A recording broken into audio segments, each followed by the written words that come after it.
দক্ষিণ কলকাতার ল কলেজের ক্যাম্পাসের ঘটনার প্রতিবাদ কিন্তু ক্যাম্পাসেই হচ্ছে এবং প্রেসিডেন্সি বিশ্ববিদ্যালয়ের যে ক্যাম্পাস রয়েছে কলেজ স্ট্রিট ক্যাম্পাস মেন ক্যাম্পাসের সামনে রাস্তা অবরোধ করা হয়েছিল এসএফআইয়ের তরফ থেকে। আমার সহকর্মী সন্দীপ পালকে দেখাতে বলবো, লেখা রয়েছে সাউথ কলকাতা ল কলেজের কলেজের ভেতরে ছাত্রীদের ধর্ষণের বিচার চাই, এর পাশাপাশি তামান্নার খুনিদের শাস্তি চাই। আমরা জানি ভোট পরবর্তী সন্ত্রাসে একজন ছাত্রী মানে নাবালিকা ছাত্রী তার দুঃখজনক মৃত্যু হয়েছিল এবং তারপরে কিন্তু একই রকম ঘটনা দক্ষিণ কলকাতা ল কলেজে সাউথ কলকাতা ল কলেজে এবং তারপরে আরজি করের ঘটনা ঘটেছিল। অর্থাৎ এক বছরের মধ্যে কিন্তু বিভিন্ন এই ধরনের ঘটনা ঘটেছে এবং তার প্রতিবাদে কিন্তু প্রেসিডেন্সি কলেজের এসএফআইয়ের যে ইউনিট রয়েছে তারা কিন্তু প্রতিবাদে বেশ কিছুক্ষণ প্রায় মিনিট কুড়ি কিন্তু রাস্তা অবরোধ করেছিল এবং তারপরে এখন তারা কলেজের ক্যাম্পাসের সামনে কিন্তু বিক্ষোভ দেখাচ্ছে। আমরা কথা বলে নেব বিক্ষোভকারী ছাত্রদের সঙ্গে। কি দাবি আপনাদের?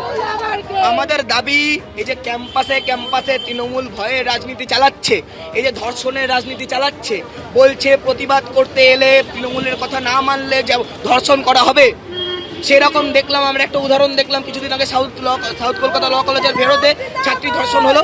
আমরা বলছি তৃণমূলের কালচার তো শুধু সাউথ কলকাতা ল কলেজে চলছে না, গোটা বাংলা জুড়ে বিভিন্ন ক্যাম্পাসে ছাত্র সংসদ নির্বাচন বন্ধ করে রেখে তৃণমূল নিজের যে লোক সেটা তার বয়স 30-35 বছর হয়ে গেছে, সে নাকি তৃণমূলের ইউনিয়নে দাদা হয়ে বসে আছে এবং সে বছরের দাদা কি দাবি করছে। চাইছি যে এই যে ক্রাইম নেক্সাস চলছে, এই যে থ্রেট নেক্সাস চলছে, থ্রেট সিন্ডিকেট চলছে, যার একজন শিকার হলো সাউথ কলকাতা ল কলেজের একজন ছাত্রী, সেই ধর্ষণের বিচার চাইছি আমরা এবং আমরা অবিলম্বে চাইছি ক্যাম্পাসে সুস্থভাবে ছাত্র সংসদ নির্বাচন হয়। দাবিতে প্রতিবাদ বিক্ষোভ চলছে। কলেজ স্ট্রিট এবং ডরিনা ক্রসিং এর ছবি আপনাদের সামনে রেখেছিলাম, আর এবার শিলিগুড়ির ছবিও আপনাদের সামনে রাখলাম।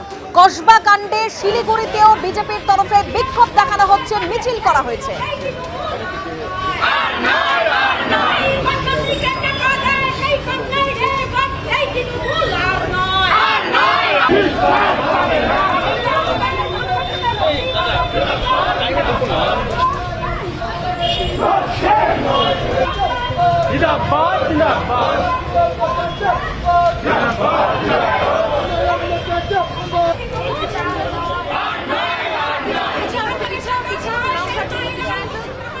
শিলিগুড়ির পর এবার বালুরঘাট, শুধু কলকাতা নয় জেলায় জেলায় এই প্রতিবাদ বিক্ষোভ। বালুরঘাটে যেখানে পুলিশ সুপারের অফিসের বাইরে বিজেপির তরফে বিক্ষোভ দেখানো হয়।